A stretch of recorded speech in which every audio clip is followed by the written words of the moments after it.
I'd like to quickly show you how to add an out of the office message on Outlook. This is quite simple, and most of you probably already know this, but maybe there's one person who doesn't know, so this video is for you. Okay, so once you open Outlook, you're gonna click on File, and then this one is gonna show up. You're gonna see automatic replies out of office. That's what you want. Click on it, and here you're gonna go send automatic replies. All right, from here you want to only send during this time range, and here you select the time range that you want this to be effective on. I'm going to put 23rd from 5 o'clock until January the 3rd at 11 o'clock.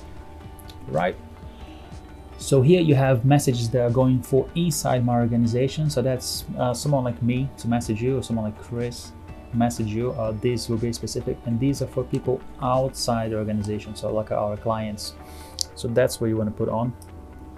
I'm going to put on bold just because, and as you can see, I had already typed in a message, which is just the end of the year message. And if you press OK, just double check the date, see if that's correct, and everything looks good. Once you press OK, so any messages they will be getting to your inbox now, the person who sent you will be automatically getting your auto reply message. So that's it, guys. I'll see you soon.